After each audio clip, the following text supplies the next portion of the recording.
I'm Amanda, and this is Not Your Granny's Quilt Show. Hello, hi, hello. Welcome to today's episode. Today, I have Emily Watts of Emily Watts Quilts. I was stunned by Emily's work when I very first saw it at QuiltCon 2024. She does this super fun, modern, eclectic, maximalist graphic, like almost cartoonish improv style quilting.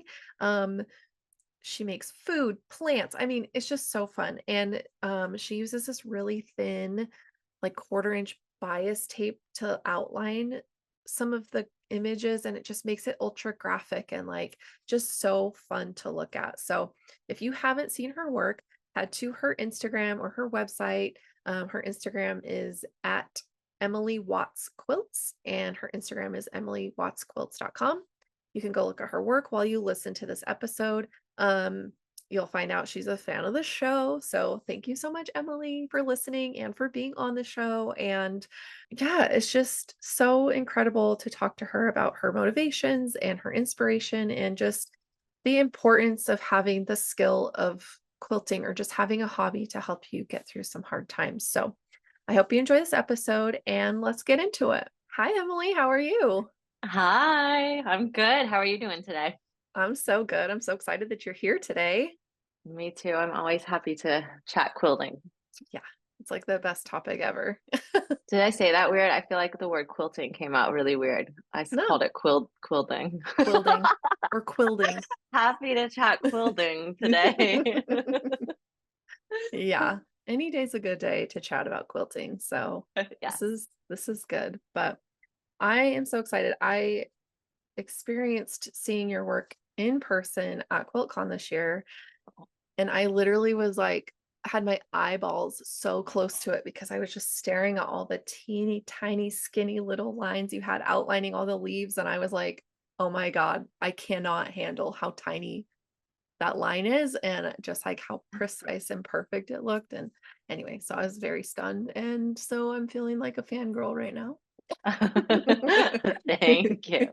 Yes, the thing with quilters is there's all like things that look difficult, you will later find out there's always like a clever way that they've Sure. done it. And so, yeah, I think from afar, people probably think the bias tape is maybe like 1/4 inch piecing that has Mhm. somehow been piece curved. So no, it's bias tape applique. So there's always, and but it is like double, like with a twin needle stitched Mhm. down. So Okay. when you do get close there, still that's what you're like, oh, it's like stitched down both sides, but that's like a twin needle on the sewing machine that is Yeah. keeping the lines, you know. Yeah. There's cheats to I won't call them cheats. There's, clever techniques, I think, Yeah. all throughout quilting that I don't know, makes it even more magical. I think it does not take the magic away if you're No. doing something clever to make it easier or quicker. I think that it just adds to the magic Yeah. I of agree. what you can make, Yeah. I agree because I think too, we can think things are so hard or so inaccessible, and then you learn that there's like actually a technique that's like kind of not easy, but like simpler than what you were thinking. And you're like, oh my God, I could actually do this if I wanted to. And so I think it demystifies some of it, but the magic is still there because then you're like, oh my gosh, I can actually do this. And Yes. if I wanted to. Um, but yeah, it was incredible, and so that was really exciting, and then just following your work, like, through the rest of this year, like, because of course, I was, like, putting everybody in Instagram that I was, like, finding new and, like, immediately following them, and I just love, like, the graphic cartoonesque look of all of your work and just how, like, it just pops and it's so modern and quirky and, like, eclectic, and I'm such an eclectic girl, like, there's no theme in my house, it's quilts. Quilts is the theme, but they're all different, they're all, like, different color ways and just different feels because of how I was what mood I was in at the time that I made that quilt or picked out that knickknack or whatever, like, so it just, like, speaks to my knicky-knacky soul of just, like, I love just, like, fun, eye-catching things, and so your quilts fit the bill. Thank you. Thank you. Yeah, my day job is I'm an animator, so it Oh, kind well. of it spills over into the quilting aspect of my life now, I think. But Yeah. yeah. Well, and so what, like, yeah, what are you animating? Like, I want to know what's.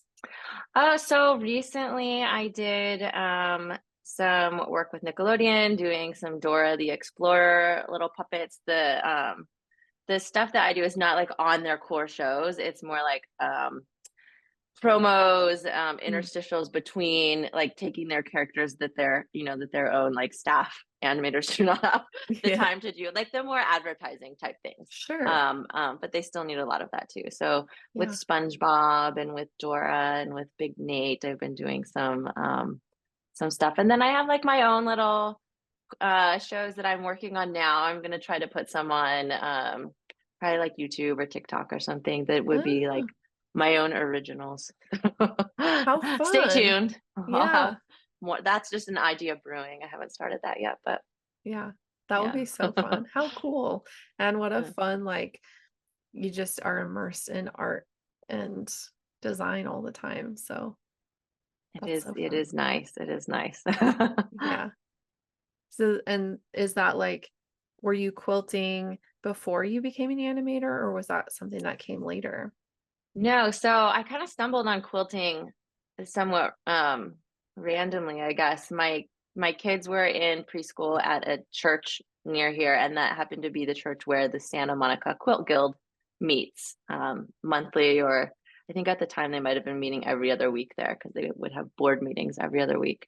Hmm. And so I'd pick up my kids from preschool and then walk past this room that they were in that has like these windows so you could see everybody. And then sometimes they were doing workshops and quilting and actually, making things. And I would kind of peek in with my little daughters as I was like walking by.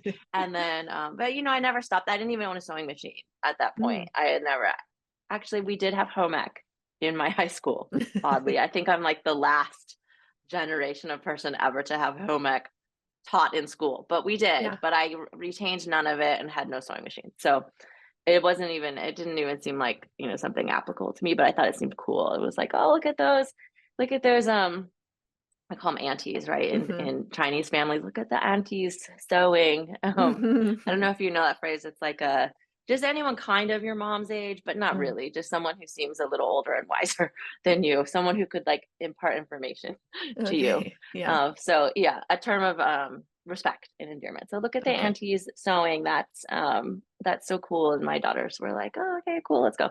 But then I peeked in, and one time finally one of the members came up and she grabbed she grabbed me as I was peeking in and said, I have seen you peeking in here multiple times now. You need to just come join us. And I was like, no, I don't know how to sew. I don't know. I don't even own a sewing machine. That you don't have to, it's not required. You just come in and we'll teach you. Mhm. And and I said no that time, of course, just like, no, no, no, I have my kids, blah, blah, blah. Mhm. And then she was like, well, you need to come back next time for real, like just plan it. And I don't know. I did actually did. And I'm glad that I did because normally I just like, no, I can't. Yeah. I'm too busy or whatever. Yeah. But I did go back for a formal meeting. I emailed them, was like, what do I need to bring? What do I need to prepare? Do I need to buy a sewing machine? And they're like, no, you need nothing. Just show up. So I came and oh gosh, it was so lovely. It was like, they welcome you in and they're just the show and tell of all the quilts is like, half the meeting. It's just seeing what people have made and looking at the Mhm. fabric and being inspired. And it's so beautiful. And then they had a speaker. I don't even remember who it was, but just like hearing them talk about the technique and their inspiration and stuff. And it was just amazing. And then, it's also just such a nice sense of community there. Was a woman there who she made jams and like, we raffled off jars of her homemade jam Oh, and just was like such a warm, fuzzy place to be. And yeah. then, one of them gave me an old Bernina, like a 1970s Bernina.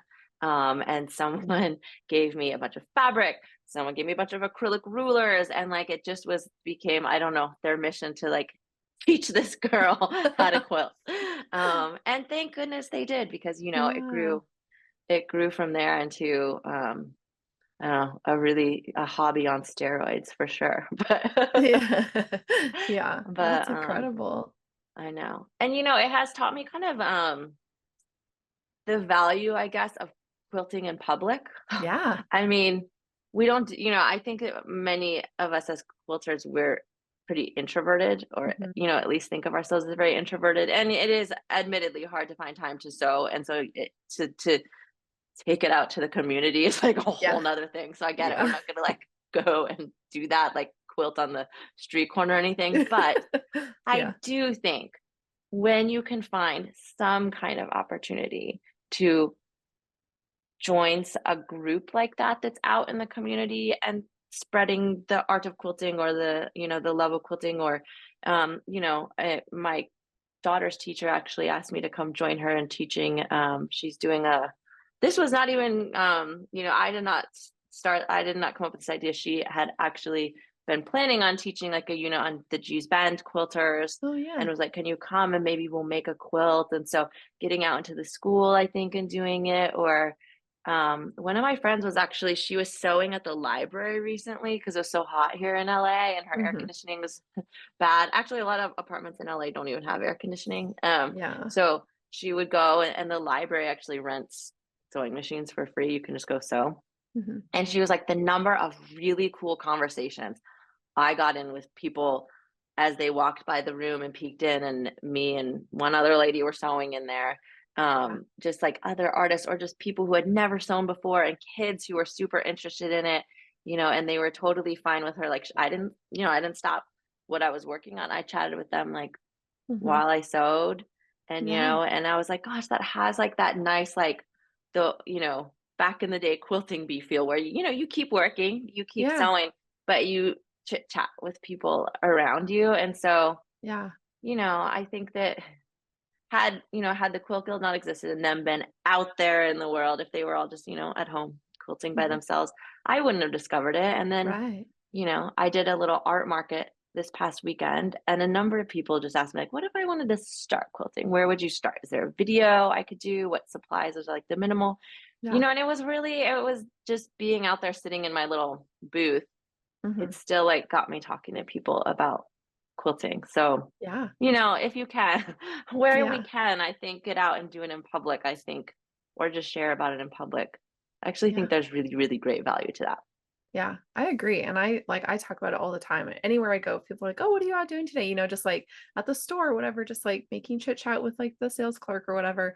I'm always like, "Oh, I'm working. I run a quilting business. Like I have a quilting business." And they're like, "You make quilts?" I'm like, "Oh yeah, totally." And I'm like, "You want to see some?" Like I'm Yes. really obnoxious about it because I, like you, think that if we don't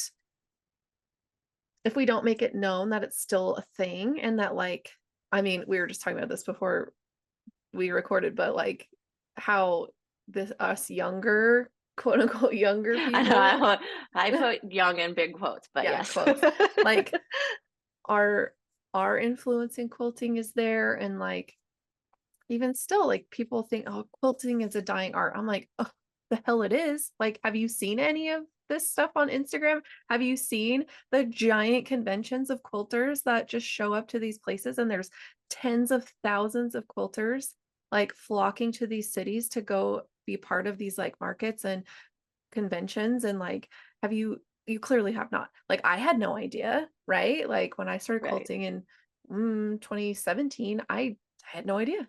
I had no idea. And now I'm Yeah. like, "Oh, Me neither. who knew?" Like, past me when I was, like, getting into teaching and, like, getting my classroom, whatever, and, like, also kinda learning how to quilt around that time, well, like, a little bit after, but still, like, I never thought of myself as, like, a sewist or a quilter. I always did crochet, and, like, now that I'm a quilter, all I wanna do is talk about it. I just wanna talk about fabric, I just wanna talk about quilting, I just wanna talk about sewing, and I love being out loud about it. So I love to hear that like that's what influenced you. It's like seeing it in public and being a part of an art market. Like that's such a cool way to do it too. Even if you don't sell anything, which sometimes it's like, yeah, you have to eat your cost, but you still made yourself in quilting visible to people and Yes. like, And you can think of it as like you had your own private quilt show. So you yeah, got to have like basically a gallery opening at this market that was only your quilts being featured. So, yes, even if you sell nothing, if you get out there, you basically did a private show, like yeah, a solo art show. right. Good job. Yeah. Congratulations. Yeah. Um, And people love to talk about it. I think there is a little bit of novelty to it too, because yeah. maybe it's there is a perception that it's a, like you said, like a dying art, or just not something that is as common as it once was. So then when you say like, "Oh, I'm a quilter, I make quilts," they're Mhm. like, "What?"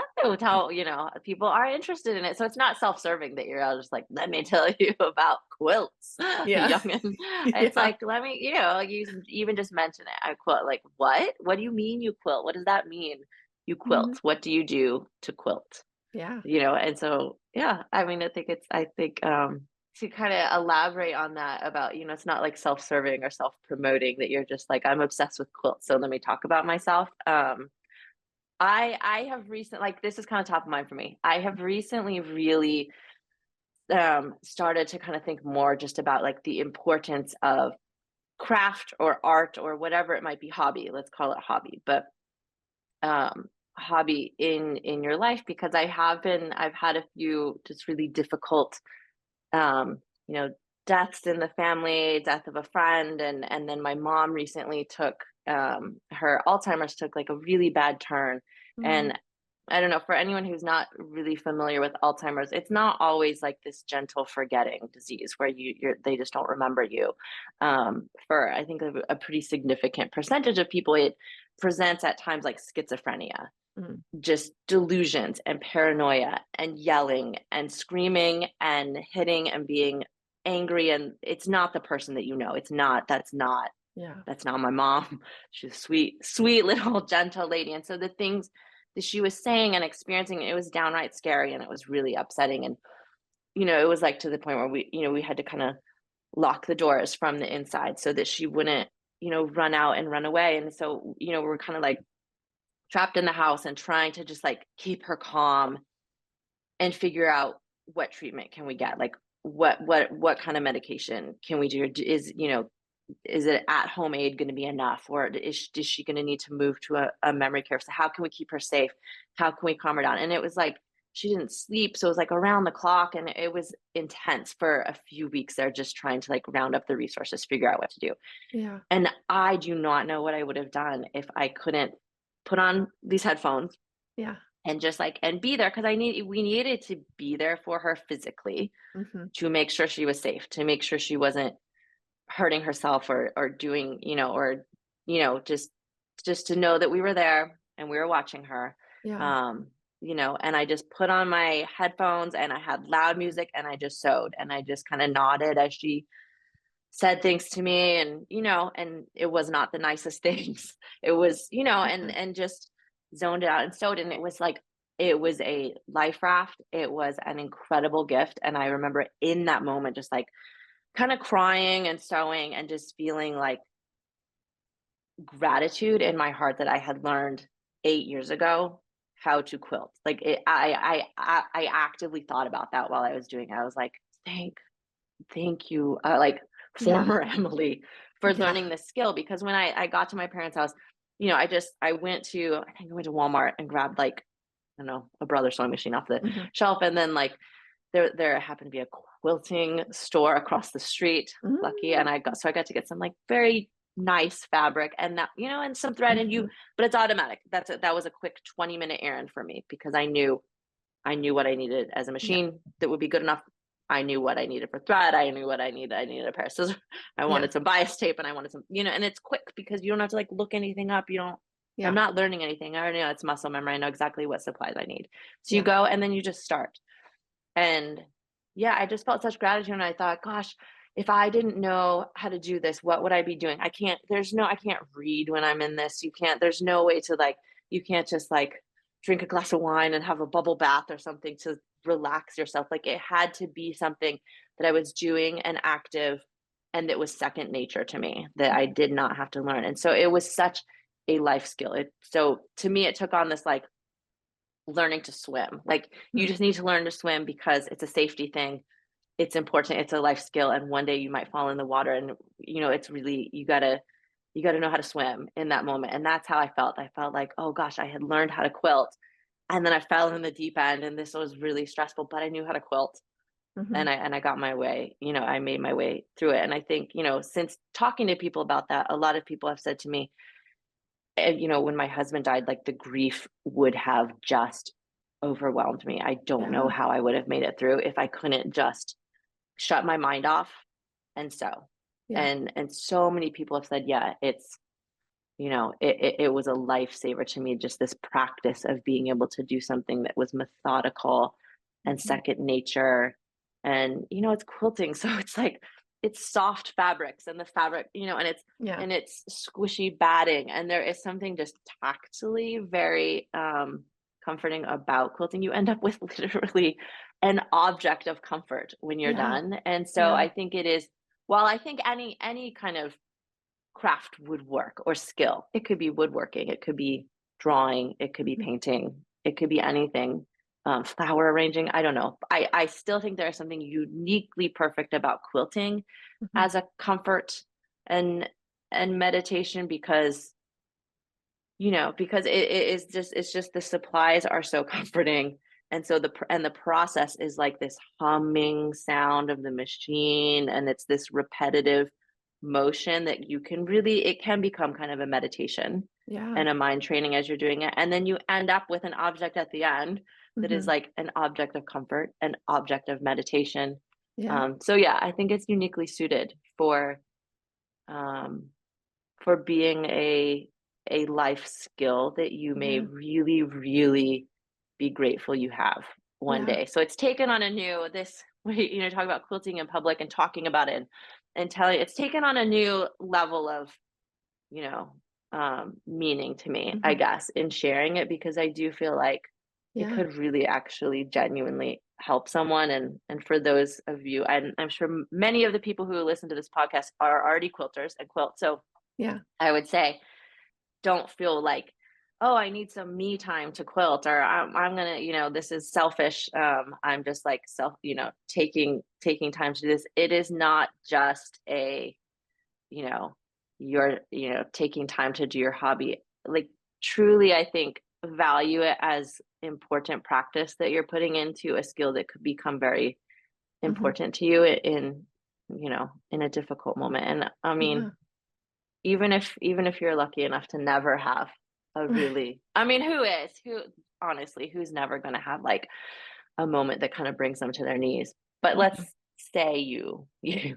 didn't, then it's still I still think a hobby is so healthy, right? Like, Yeah. you need it for your mind, you need it to Absolutely. not, to not drop into a place of existential angst or something about like just going to Yeah. work every day and Yeah. getting up and what am I doing? Like it provides a nice break and a cadence and brings art Yeah. into your life too. So I Yeah. think that there are benefits anyway, but I think that it's a survival skill. And I don't know, I kind of think 100% of us are going to need a survival skill at some point.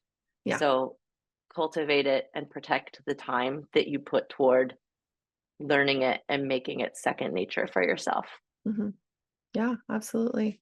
I think like I agree with you that it's meditative. It's something that helps you that can help you process through big feelings and instead of like doing other maybe more destructive things like turning to like food or alcohol or something to like try to Yes. regulate your emotions, you can be doing something with your hands and creating and whatever that looks like. I think that notion of like, yeah, the selfishness of it, like, well, you're just taking it's like, yeah, well, we should all do it. Like every True. single human Yes, being true. needs something outside of just their career or their work or other people's things. Like you need something that's just your own. And you can Yes. obviously share that with other people, but I think that idea that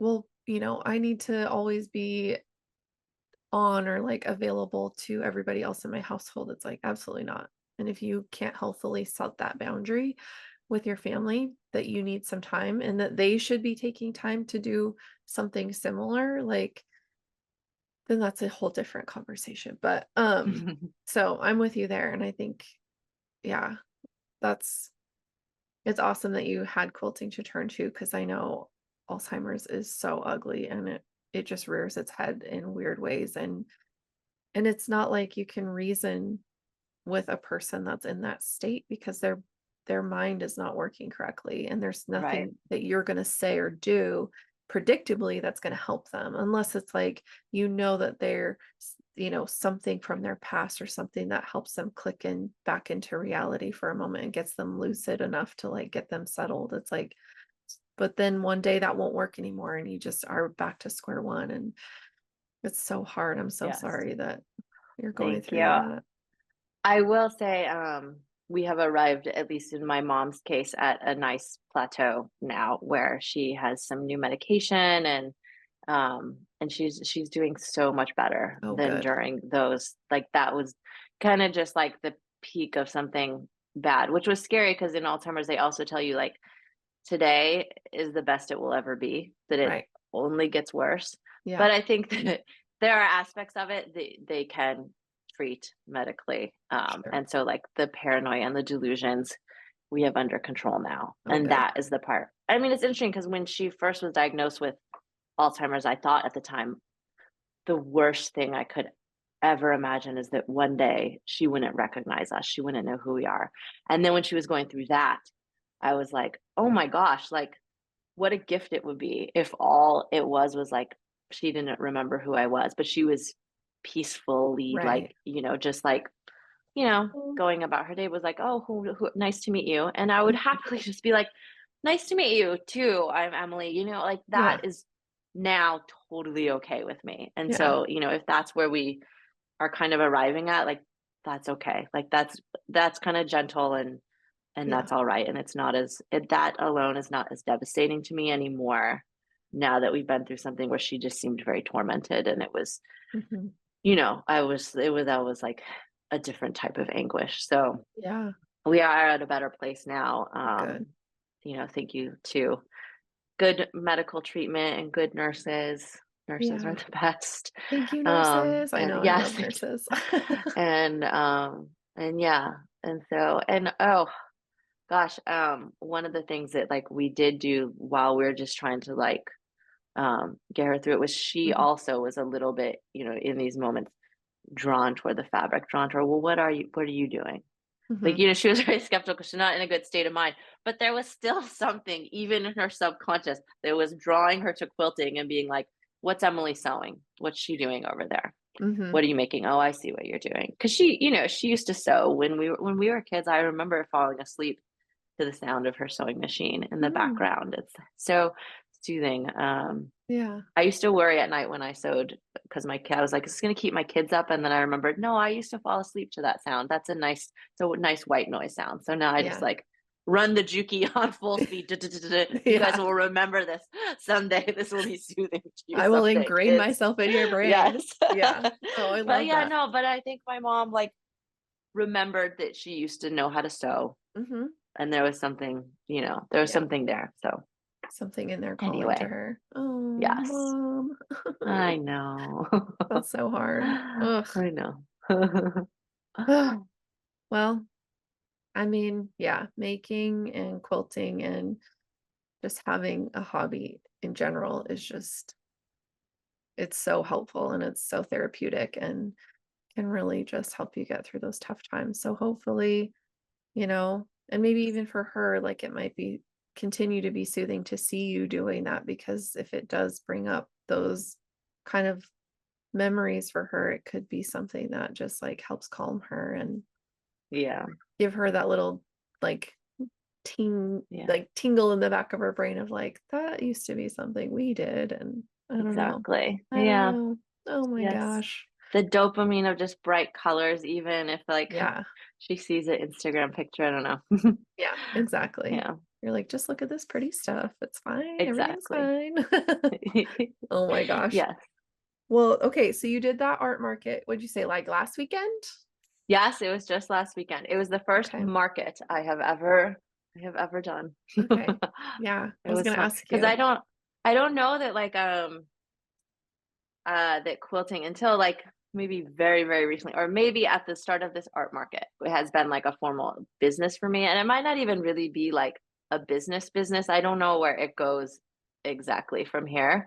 Sure. Um, because but I'm kind of like a task oriented, goals oriented person. So I like there to be something I'm trying to do. Yeah. And so even though like I have a day job and stuff, it being like, okay, I'm gonna go ahead and just sign up for this quilt market. It happened to be like 2 blocks from my house where Oh, they were hosting it, so that made it very easy. I was like, all right, my kids and I walk that art market every year, so I'm just gonna have a booth. And yeah. so I think it was like 6 months ago, I was like, I'm committing to this. And then as it got closer and closer, I was like, why did I do that? Yeah, right. But it was giving me, it just gave me like a goal. I don't Some people are the opposite of this and they do not want their hobbies to have goals. So I'm not saying like Sure. you need to be a type A person like me who has to like make checklists and check them off. But that's actually soothing to me. But don't do it this way if Yeah. that actually just adds stress to your hobby. That's the opposite of what I want to do. But for me, it kind of keeps me in a cadence and keeps me in the practice of doing it. And so it's Yeah. like I need to like ritualize it somehow, right? And now that I take a lot of importance on it as a life skill and a survival skill, and that it is really important to my brain and to my, I'm kind of like, okay, I like to have tasks because otherwise, weeks go by and you're like, oh, I haven't touched my sewing machine in like so many weeks. I got too busy. So yeah, it was like, okay, I need X number of quilts for this. I want to have, half a dozen wall hangings. Oh, I'll make some free dog bandanas with my scraps to give away. So I need a tablecloth. Oh, I need like Hmm. to make a sign or something. And so it just gave me like things to work on over the last 6 months and kind of have, just have tasks to do that felt like there was a reason and like a goal. I don't Yeah. know. For Yeah. me, that's helpful. But again, I don't want to add pressure to anyone's Yeah, to right. anyone's hobby. Yeah. Like if because I think there is my dad used to say to me, he's like, when you're picking a job, you should choose the thing that you like absolutely best in life and set that aside and be like, Hmm. I can't do that as a job. And then pick the thing that you like second best in life and then pick that for your job so that you can kind of protect the thing you love. Yeah. Because, naturally, if you whatever you make as a job is going to involve dealing with customers and dealing with deadlines and dealing with income stress, and so Yeah.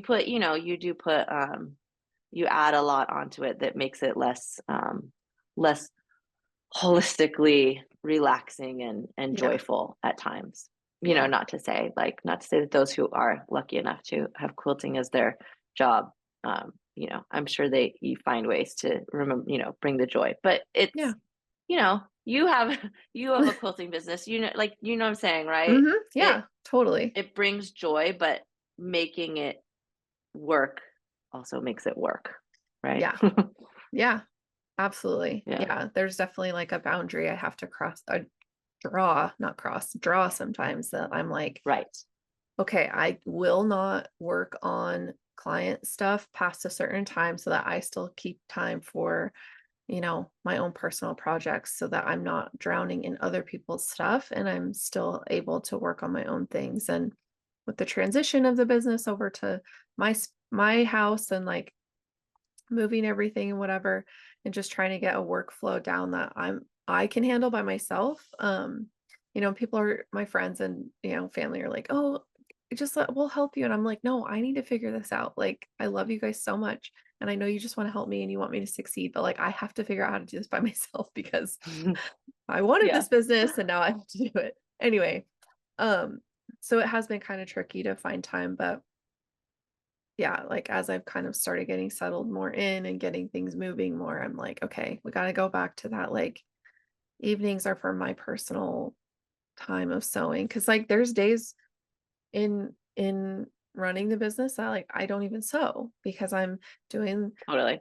admin stuff. I'm on the computer, I'm emailing people back or messaging people back in Etsy or setting up interviews for the podcast or whatever. I'm just like on the computer or on my phone all day, and then I'm like, I didn't even touch the sewing machine once. But then it's like, well, that was for the business and now I can actually go do my personal sewing. And part of me is like, well, you should just work, just so the clients. And I'm like, nope, I worked all day. Like I worked from the time I woke up until after, until I quit to go to the gym and then come home and make dinner.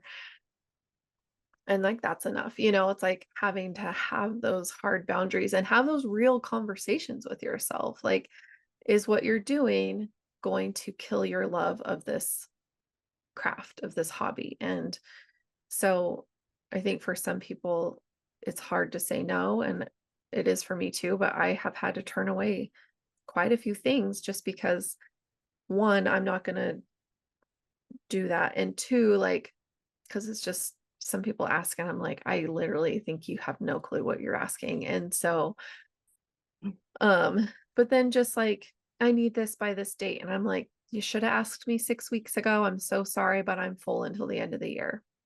Yeah. And I just have to be okay with that. Like, I just have to Yes. be okay with turning people away because I'd rather say no and give them time to go find somebody who can say yes than take on a project that I don't think I can actually finish in time.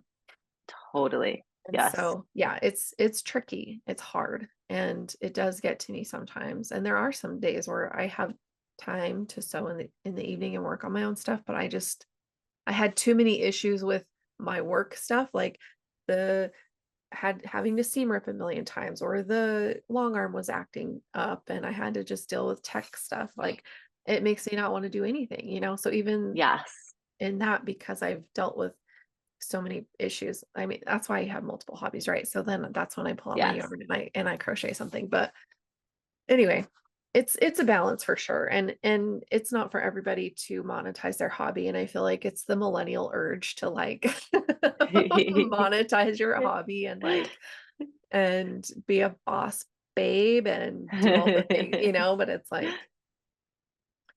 yeah, I think I advocate for people just keeping their hobby too, because you don't have to monetize it to make it valuable, to make it worth something. And like you're saying, like, it's so much more important than just being a hobby. It's so much more important to your life to have something to do. I'm like clapping. To Yeah. like have something that you can turn to soothe your mind, to soothe your body, to create something, to decompress from work or decompress from the day to day. And so if you've also monetized that, then it's like sometimes that doesn't feel as relaxing and as soothing anymore. And so, I'm all for Yeah. people doing whatever they want, but Yeah. That I mean, it's consistent with what I've always thought because my dad gave me that advice as a kid, just save the thing you love best for just for you, not yeah. not for work. But I feel like you did make an important distinction though, that it's like it can be done if you separate out the part that is still for you. There Hmm. is a difference between sewing the intent behind, like when you are sewing a client's quilt and you are sewing a quilt for you that you made or that you made for a friend that's going to be just this amazing gift, or for Hmm. your kid, or or just you don't know who it's for but you love the fabric in it, it's for you.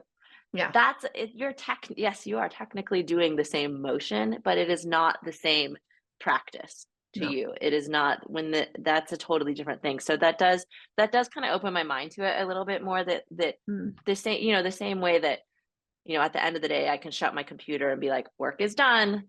And then Hmm. sewing is separate. That even if your job was a quilting related business or something related to your hobby or something that you love, that as long as you can make those same boundaries where you say the work part is done, Hmm. this part's for me, this is something I want to work on, Yeah. then you could still preserve that part of it that is a hobby, that is a meditation, that is joyful Right. and Right. and healthy. You just Yeah. have to make sure. I think that maybe the line is like a little less clear to Hmm. draw, because you're like, if I'm gonna be sewing anyway, I might as well be sewing that client Right. quilt. And it's like, no, Yeah. it's not. That's very different. It's not the same. That will not be soothing in the Right. same way that sewing your own piece, that if you make a mistake, you probably don't care quite as much. Like you can, Exactly. it's okay. I'll just backstitch over that and keep Yeah. going. Like Yeah. I, Yeah. I think it's there's difference when it's your intent, and also when it's your taste, right? When it's something Yeah. that you like the look of very personally, then Exactly. Yeah. there's just a different feel Yep. when you're working on it. Yeah. It's nice to be able to switch to working with, because it's like I don't always love the fabrics I'm working with, or I don't always love Right, the quilt I'm making for somebody else, but it's not my quilt, right? Like, right, it's just right. my job to be the messenger of like, messenger, I don't know. Anyway, like, it's Yeah, my I job to think, yeah, pull the all the pieces messenger. together, yeah, and just help this person's vision come to life. And like, I love that. I love that I can do Yes, that for people. And like, although sometimes it can be frustrating and I don't want to make the quilt anymore and I'm just like I hit a wall with it, but it's so nice to be able to switch to be making something with the fabric I want to use and the projects I want to make. And sometimes that can be daunting too, especially when it's like I have choices being dictated to me all the time from clients. And then when I have to turn around and make my own choices, I'm like, I don't know what to do.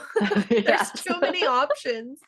And so that can be kind of part of it too, is like switching from that, like someone else making a lot of the decisions. And sometimes, I have a say, and I've got clients who drop off quilts and they're like, do whatever you want. I'll see you when it's done. And I'm like, okay, for long arming at least. And, or people who've like, I just love this fabric, make whatever quilt looks cool or whatever. It's like, Yes. that's also It's stressful. like on, do you watch Project Runway, or did you Yeah, used to watch I Project have Runway? been. Yeah. It's like how whenever they have these challenges where they're given some weird, like very specific thing, like go on this farm and pick crops and make dresses out of it. Then people are like, oh, that's impossible. That's awful. And then they go make these gowns that are like incredible. It was like something about having the limitation and the structure of it and the challenge of the Yeah. how would I do that brings it out. But they complain and they're like, this is impossible. This is not what I do. Then they'll have a challenge where they're like, do whatever you do. Like, do what's you, Yeah. whatever you want. Go to Mood and buy the most expensive yardage you want. You have like a crazy unlimited budget. Do it. Yeah. And those are the ones where they like just They panic and it freeze. all Yeah. falls apart. And you're like, he made the most amazing corn dress last episode. Yeah. And now he has all his like silk and lace that he always uses. And it just like crashed and burned because there was like Too no much. constraints. It was too wide open. Yeah. It was too like Yeah. do whatever you want, and then you're just you're Yeah. drowning in like the ambiguity or just like too many options. Yeah. And yeah, so sometimes I don't know, do you gotta give yourself fewer options somehow? I don't know, make Yeah. make fake constraints for yourself. Yeah. I I was can gonna say only that. use my scrap bin, or like I Yeah. don't know. Yeah. I was gonna say that's probably where your like lists and like, you know, Yes. your like structure for yourself probably comes in handy. And I was gonna say, like, did you face that when you were prepping for the market? Like, did you feel that kind of existential dread of like having the world wide open and being able to make and sell whatever you want? Or did you have like a very specific idea of what you wanted to bring to that market? I'd say a little bit of both. I do think you start to kind of over time. I would say people say I have a certain aesthetic, right? Yeah. And they'll Yeah. describe it, and I'll be like, I don't, what is my aesthetic? I don't know. And when you're quilting and it's even just as a hobby, not as a Yeah. business, you start to kind of live a little bit for like Instagram too. Like, oh, does this fit my aesthetic, or do I have an Hmm. aesthetic? I feel pressure, like I Yeah. need to have an aesthetic, or people won't, they won't know what I'm about or whatever. And I Right. I took this class from an artist a while ago. She's a painter, but she had said, and it was a branding class specifically because she's also like a master marketer. Mm. And she was like talking about, you're going to come up with like a cohesive brand for like, what does your stuff look like? What is it? Whatever. Hmm. And it was fascinating because I thought she was going to be like, nail down your brand colors, get a logo, like you Yeah. only use stripes now and you only make plant quilts, the end. Hmm. And it was like the opposite. She was like, your brand is, and to everyone in the class, your brand is things I love, things Emily loves. That's your brand. And that's all you ever really have to think about, because your own tastes are way more specific than you realize they are. Yeah. Like your taste, even though you think like, but I love so many different things. I love English paper piecing, and then I also love foundation paper piecing, but I also love organic curves, and I like to do, I like to do applique, but I like to do really intricate piecing. Like Yeah. you think about techniques, and then you're like, and I love all these different fabric lines. I love the ruby star, but I also love, these very like, kind of old like romantic prints too with big Yeah. flowers. I don't know, like you Yeah. think, but you don't realize that amongst that, your brain is still, when you say like the things I love, you are cultivating probably a color palette that you Hmm. tend to kind of roughly stick to, probably still like design choices and aesthetics that you don't even realize, because you look at other people's stuff And Yeah. even if they're doing a wide variety of things, you can see in other people's like, oh, she or he likes, they like that kind of thing, Yeah. or they like that kind of color palette or whatever. And you Yeah. don't realize that you're doing that too, that your likes they really are more like honed in Yeah. than you realize. And, Yeah. going back to Project Runway, I don't know why I have Project Runway on the head today, but it's like in the collection at the end, they Yeah. don't want the same dress over and over and over, the same thing. They Right. want a cohesive collection, but they can be so different. Like Right. it might just be there's one kind of fabric or trim that kind of happened to be in two of them, and that Yeah. connected those two together. And Right. then two of them just happen to have the same shape, but totally different fabrics. And like all together, eventually you can see like commonality across Mhm. the whole thing. And you didn't have to think about it. You didn't have to say, does this match on my Instagram grid the post I did yesterday? Right. Don't worry about it. If you like it, if you are like, that looks good to me, I think that Mhm. looks cool, I like that, then it's gonna be cohesive. It's Yeah. gonna be your brand. It's gonna match. And even if it doesn't match exactly to what is next to it, it does eventually overall. Like I did Yeah. not set out to say I make this type of quilt. It was just like I'll make whatever I like and whatever I think looks good. And Yeah. then eventually it does all start to kind of look a certain way. But Mhm. hopefully, if you've allowed yourself that process of my brand is what I like, Yeah. then when you do kind of start specializing a little bit, which I think you will naturally, it will be down a road that you drifted to because you liked it the best, and Right. not because you thought this is what people like the best, or this Right. is like what's the trendiest, or this is what looks good. Yeah. Because honestly, if you like it genuinely in your heart, if you like it and you think it looks cool, there are people out there. There is your audience out there that also likes it too. Yeah. You don't need to. Yeah. You don't need to worry about that. You're not. None of us, I think, are so unique in our taste that it's like you're the one and only person who Yeah. would like that style. Like there will Yeah. be an audience for what you do if you're staying true to like, I like that. That looks Yeah. good. I made that because I liked the design. I liked the fabrics in it. I liked the colors. Yeah. I enjoyed that technique. Yeah, there will be Yeah. other people that like it too, and they will find you. Yeah. Absolutely. And I say that all the time too. I'm like, your your people will find you if you're staying true to yourself and listening to your own self. And I think the social media world can kind of get in our heads sometimes. And I do Yeah, all the time. I'm like, oh, is this picture aesthetic enough? Is everything arranged? I'm like, that's not me. Like, I'm not yeah, that perfectly curated, like everything looks the exact same girly. It's like I said before, I'm eclectic as hell. Like my whole house is just different stuff that I just liked and I put it together.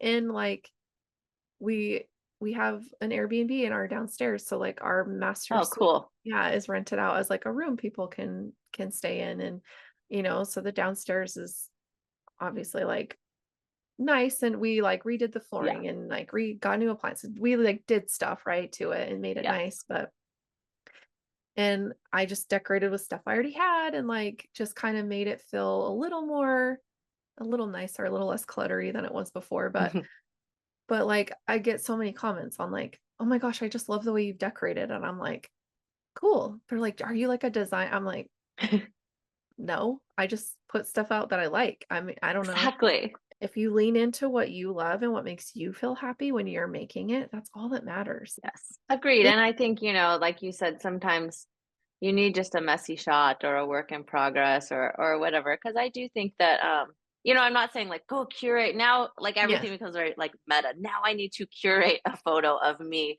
not being curated. Yeah, Like like, me, I need to stage my casual photo. "Oh, look But, at me, I'm I'm just saying, writing in like, my if you notebook." snap, exactly, like if you snap a picture and it does show like your messy workroom and Mhm. and whatever, like that's very human. And I do think that people do like seeing a little bit, well, both. There are the polished, beautiful polished shots, and I think that can Yeah. be very that can be soothing to us type A people are like, look how Yeah. organized that is. That's very pretty and white and beautiful. But Yeah. there is also like you do feel a very human connection when Mhm. you also see, you want those to follow those artists who are also just like chatting on Yeah. like they're just talking on the stories to you, Yeah. or you're seeing like the actual work in progress, not the like staged one where we have like the scissors Yeah. perfect and like there Yeah. happens to be a couple things of matching thread up here or whatever. Yeah. No, like you can tell when it's like that's his or her workstation. Yeah. That's what they are working on. Yeah. That's clearly a normal real mess, and I don't know, it's just more real, right? And I think Yeah. there's connection in that too, so it's Mhm. totally okay to just snap a not quote unquote not pretty shot. In Yeah. fact, I just if you feel you need a marketing reason to do it, if you are trying to kind of like you know build a presence or build a brand, I Yeah. just this morning in like my little advertising newsletter I get um they had a thing about it. I can't remember exactly they called it messy ads or messy creative or what was it, minimal. I can't remember if they Oh, were like featuring this IKEA campaign where instead of the normal, like very precise, clean IKEA minimalism, they are starting to do social media where like, the person is just laying in bed and their covers are really messy and it looks like somebody just in their normal bedroom and that someone snapped a shot. And then just in the corner, it's like, you know, 1995 down yeah. comforter or whatever. Yeah. And so they're just talking about like, that people are really drawn towards something that looks more real and Or that is lived more in. real. And so, yeah, I just lived Yeah. in. That's a real person that's not so perfectly posed and Mhm. arranged and curated. And so, you know, other people are trying to fake that, and you can just take a Yeah. snap a picture of your actual work in progress, and you have it. There you go. Now you're like a Yeah. advertising executive, Yeah.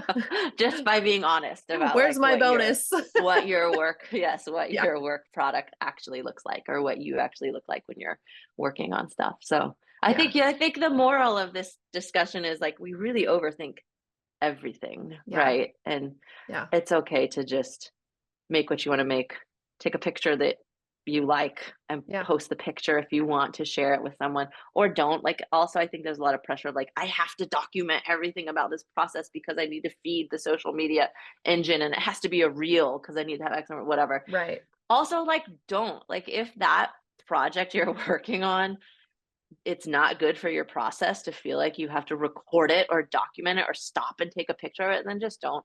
Then just Like, don't. don't take the picture. It's You don't have okay. to. Like, Yeah. you could take a picture of it when it's done so that you have I try to take at least like one photo of each project because Me too. just as a personal thing, I like to look back and be like, wow, I've made a lot of stuff. There's a lot of Mhm. stuff here. So you Yeah. have some kind of, I don't know, it's like a digital scrapbook of everything you've ever made. But, Yeah. aside from that, if it's not good for your process, also feel okay not to not to document it. I think Yeah. it's more important just to do the making and enjoy the making and not feel that pressure. Yeah. Yeah. If it So, disrupts your yeah, flow, it's not worth it. But no, it's not. were you surprised by like what sold at the market? Or like I guess assuming you sold I was surprised that items? I sold anything, to be Really? honest. I sold two like large throw quilts. Nice. And I sold like a little plant wall hanging and then like a medium size wall hanging that was like a Congratulations. super lucky plant. So it was Oh way yeah. more in sales than I thought. Like I really was approaching it like I will sell nothing and I will still be proud and my kids will come and be proud that their mom had a little booth and I'll just show them that like it's okay to do something Yeah. when no one shows up. Like Mhm. it's okay. Like who cares? Like Yeah. you stage you write a play and you rent a theater and no one comes, it's okay. Or Yeah. one person might come and be really touched by it. So Yeah. like that was the approach I was really trying to take. I was trying to internalize that. Of course, there's part of you that's like, this is gonna be embarrassing. Mm. I'm like, I would like to sell something. It would make me feel better, but I had to like really talk myself down and be like, no, Yeah. if you don't, your kids and your family's still going to be proud of you. Mhm. And you should look at it like that's your personal quilt con. You just Yeah. like set up Emily's quilt con, look at my quilts. There we go. I put the Yeah. quilts out in the world. So I did try to look at that. So I was surprised that anything sold. Um, and people, but it was a good example of get out there and talk to people Mhm. and share the love of quilting. And I will say there was also like a little bit of like meanness. Aw. You'd be surprised. Like some people did kind of make like snippy remarks and stuff. And I upon reflecting on them, actually, someone on Instagram, one of my Instagram friends DM'd me afterwards and was like, "It was not about you." And so Yeah. I kind of was like, "Yeah, it's about them." And she's like, "No, I think it's just about quilting." And this was like Mhm. a take I hadn't thought of. She was like, "They just don't think of quilting as art." Yeah. That's the thing. She's like, "You were at an art walk. What were the people around you? Were they oil painters? Were they sculptors? Were they ceramicists?" And yes. And she's like, "Do you think that any of them went up, someone went up to them and said, what, like, so one of the comments I got was like, what are these, to like my Yeah. little eggs and plants?" I was Oh, like, yeah. "Oh, they're art." And she's like, "If you say so." Oh, And she's like, "Do you ew. think that some," ew, I know, right? I'm like, Oh oh my my god. gosh. Anyway, but she's like, "Do you think that she went up to someone who did an oil painting, whether or not the oil painting was her taste or not, was the Right. type of art she likes, and said, what are these? What are these? Right. Like, they're not, oh, if you say so, there are, like, no, Right. like, for people, that's art. Right. That reads as art. For her, I think that just there is still an aspect of quilting that people don't want to elevate it to art, that it Yeah. just seems like, um I don't know, like another was like, "Oh, those are really expensive pot holders." And I'm like, "Oh, they're not pot holders, they're wall hangings." And then she's like, "Mm, they're overpriced pot holders." And so, you know what I'm saying? Like, there's just people that can't fathom the idea Yeah. that like a textile art, or like Yeah. something you made on a sewing machine, or I don't know, something that's not on a canvas, or it's not, Right. I don't know, that it is art. Yeah. And so I did that comment really did help me, because I did kind of think, it wasn't even necessarily personally just my quilts she didn't like. She just may not, those people may not have thought that quilting in general belongs in a art walk. Right.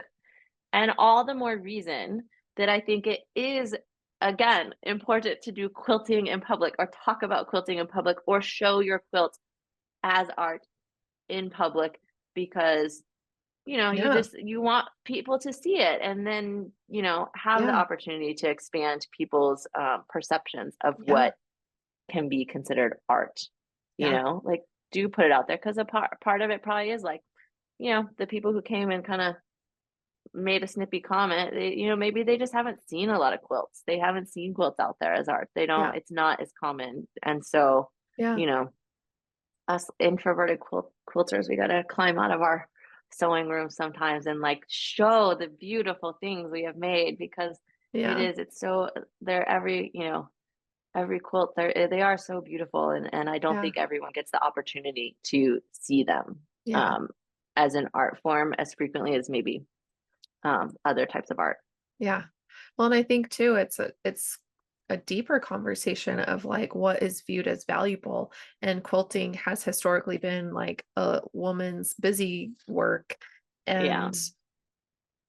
And even though it's been art since the dawn of quilting existed, like I think because it's predominantly been women who make quilts, it's been devalued by the larger society because of the patriarchal lens we have on everything. And so just like housework has a stigma of being the Yeah. woman's job, or like, you hear of, I just keep seeing all these like, am I the asshole, like posts of, like, am I the asshole? I just listened to one yesterday. It's like, I'm divorcing my husband. We've been married for 1 month, and as soon as we got married, he stopped doing everything, any kind of chores. Like we used to split it up Ugh. pretty evenly, and he has not done one single thing since we got married, and our house is filthy. I won't even stay there anymore, and da da da. Oh And I was god. like, okay, yeah, this is disgusting that this is still like, these are young people too, like they're mid 20s. Yeah.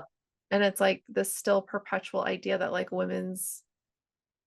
the home is the woman's job and quilting is women's work and women's work isn't valuable. And so I think, yeah, the more we talk about it, the more we put it in people's faces, like, no, look at this. If I had painted this on a canvas, would you consider it Yeah. art? Okay, well, I made it with fabric instead. Like six of one, half a dozen of the other. It's art. It doesn't matter. Like, so I One woman who bought one of the quilts at this art mart this weekend, she was like, "Do you have a marker with you?" And I actually did. I had interestingly, one of the Sharpie like laundry markers that do not wash off. I just happen to Yeah. have one in the basket. I was like, I do in fact have a wash safe permanent marker. And she was like, will you sign the bottom? I'm gonna actually hang this. She was buying it actually to hang it in her home. She was Yes. like, I have a big wall, and will you sign the bottom in the, on the front in the corner as an artist signature, like on a painting? And it made me think like, do we maybe we should do that on all our quilts? Should we start Yeah, doing that? Because even if I they're think not so. hanging on a wall, and I have like Yeah. my little, what is the name? Dutch label company, is that what everyone's using right now? I have my little Dutch label, I think that's what it's called. Oh, Company cute uh-huh. labels that I sew Yeah. on the back and stuff. And Yeah. but should we also, I feel like maybe we should also sign it on the front. I might start doing that. I was just thinking that after this thing, is it maybe, or after this art mart, I was thinking maybe I should sign all quilts in my Yeah. handwriting on the front. Because I was also watching someone today saying like their someone was talking about how the quilts they got from their grandma, their favorite part was that the labels were handwritten in pen, Yeah. in their grandma's handwriting, and it was Yeah. just like the date she made it and stuff. And I was like, oh, that's That's not really how cute. I do my labels. I bought a whole bunch of I bought Yeah, a whole bunch of woven labels with I my name. know. So I have like 500 of those to go through. So, Yeah. but I really liked it. I was like, oh yeah, Yeah. I do kind of like just a handwritten label. That is nice. So maybe we should artist autograph the bottom, like in the bottom right corner of our Yeah. quilts, Yeah. I think you should. you I know? my local guild just had our quilt show, our annual quilt show, and it's big, like it's really great. Anyway, and a few of the quilts that came through for judging, the maker had with their sewing machine Oh, like like free embroidered motion name. Yeah. like signed their name in the bottom corner Oh, with that's a good thread. idea And too. um Yeah. I just love that. And like obviously we had to like tape over and cover it for the Oh, yeah, judges because they for can't see. anonymity. Yeah. Yes. But like then to go see it like when everything was hung and go see it hanging up and like see that person's signature, whether it's in marker or whether it's, you use your sewing machine to do it. Like, yeah, put your name on your quilt. You made Yeah. it. And like, I don't have labels on any of my like early quilts because it was never a thing that like I considered. And now that I'm making quilts for people, I'm always like, do you want me to embroider a label for this quilt? Like if I'm making it for somebody. And sometimes they're like, no. And I'm like, okay. And Stop sometimes asking, just do it. I know I should, right? Like, Don't ask if you want, it needs to be labeled. yeah. It has to be And labeled. if it's a quilt I make, like that they're purchasing, if I'm not just long arming it, but I'm like making the quilt start to finish, every single quilt gets a label with my business name on it. And they can cut it off if Yes. they want to, but like here's Yes. a nice Yes. satin There. They can label cut it off now too. with But washing why would they instructions on want one to? side. I don't know. It's not a Target label. I It's an know. artist label. You don't Like want I to cut made that this off. quilt. You only have this That quilt that because is of like my the important. skills. Yeah. Yes. Yeah. But I more and more Also, people are wanting labels, which is good. it's not like an artist would be like, "Do you want this painting with or without my signature?" Like they just Exactly.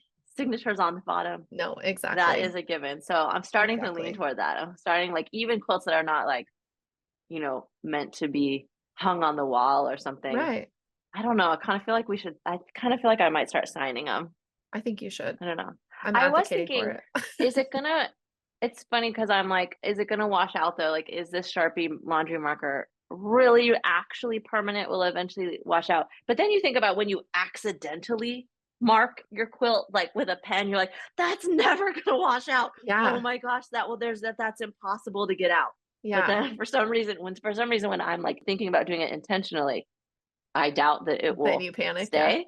Yeah. Yeah, no, I think it will stay, right? Because any Yeah. little mark, it's like very hard to wash out any kind Yeah. of permanent ink. So, For sure. all right, that's it. I think I'm gonna start signing all Good. my quilts, even though they have like a woven label on the back. I'll put a It's okay. signature I somewhere. still think you should put a signature on it. Yeah, It's your because art. I like It's that, and I like that yeah. idea where people are like, "Oh, I like seeing the person's handwriting Yeah. on it." Absolutely. Yeah. I need to like develop, grandma's their handwriting was really good. They had really pretty cursive. I Yeah. don't know, did they teach it in schools or did they just practice Uh-huh. it more? I don't know. But their handwriting was really cool and my Yeah. handwriting is not cool. So I need to hone my hone my granny signature There you go. so that it looks nice. Yeah, exactly. Yeah. No, my Yeah. grandma's handwriting was beautiful. And the I don't know if it was released. I think it was released this spring, but the Evermore line from Moda, Oh yeah. the label, or not the label, the selvage says, I don't remember what the quote says, but it's like, you know, like basically like be kind and love each other. And then it says Grammy. And the way that Grammy's written, it Ah, looks exactly like the way my Grammy would write her hand, like write her name. And my mom and I started sobbing in the middle of the quilt store. And I was like, I would we need to too. buy all this fabric. And so we like obviously saved all the selvages, and like she bought the whole line, and she's like making matching quilts for me and my sister and her, and like out of all the fabrics. And anyway, so it's just like, yeah, it's like that handwriting, recognizing that is like it's a piece of that person. And so Yeah. it's another one of those things where it's like the importance of quilting and having that skill is amazing, but also the importance of you claiming it as your own and your art. Like I think that's just as important, because then especially like if you think about what you're going through with your mom, you're like losing her slowly and in a terribly sad way. And like, not to say that that will happen to you, but like what will your kids have, like in those moments when they're grieving you, like, which is so morbid. I'm so sorry. But, No, you no, no. like you have I to think about these things. yes. Like what are they going to have of yours that like they can look back and go, "Oh my God, that was my mom's handwriting. Like look at her signature on Yes. these quilts." Like look at, it's like that's going to become so meaningful to them when they need that comfort. And to the Yeah. people who buy your art, like it's important. You Yeah. made that. You made that piece, and it's theirs, but it's also yours, and you're sharing it with them, but it's still yours. And so yeah, put your name on it, sign it, make a label. Like that was one thing I learned from QuiltCon last year, was like, the American, whatever, the Historical Society for Quilts, like they were passing out those like pre-printed labels that you could like just Yes. put on the back of your quilt and write on. And that really made me go, okay, I need to label all my quilts now. So Those were very cool. They contain a lot of information. yeah, I I don't think mean, it needs all that I information mean, yeah. personally, but I think if it just like But has your name and the the date, date for like the sure, right? month or at least the year that you made it, like that's enough. But I think it's like, people thrift and they find all these old quilts and they're like, I have no idea where this came from. Well, if You're they had right. a label, Location. Yeah, you're yeah. right. I got to So get a little more detailed. I haven't been the best at it. me So, either. I've been so bad. this is that was very well said. And now I'm turning it to a practical note.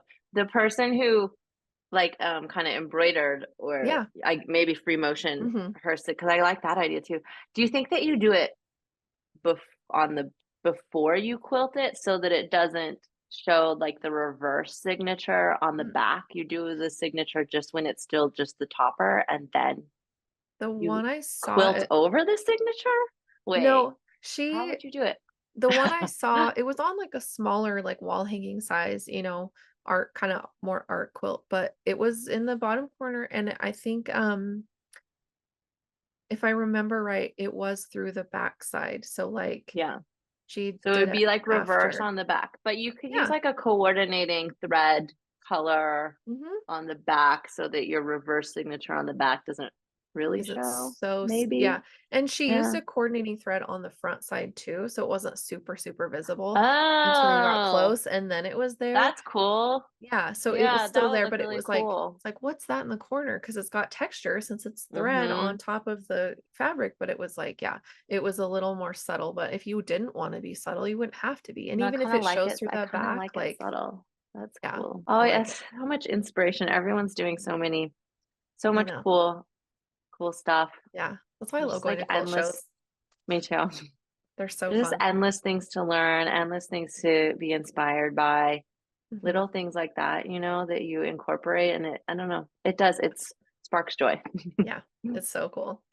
Yeah. Well, thank you so much for joining me today. This has been Thank a you. killer time. I've really loved getting to chat with you and like get to know you and talk about all the things behind, I mean, quilting, but like all the stuff behind the quilting. I think that's like what makes it so interesting to me, is like getting to know the person behind the quilts and like understand what motivates them to make what they make. And so thank you for sharing that with me and the listeners, and for being here today. Thank you, and thank you for making this podcast. It is my companion for sewing with friends when I sew, so I Oh my enjoy it too. gosh. So it's an honor to be one of the episodes now. Oh, yay. That's like such a compliment. Thank you so much. That's all I Thank want is for you. people to feel like they're chatting with friends. So Totally. that's good. Yes. Well, thank you again, and we'll stay in touch. Yes. All right. Happy quilting.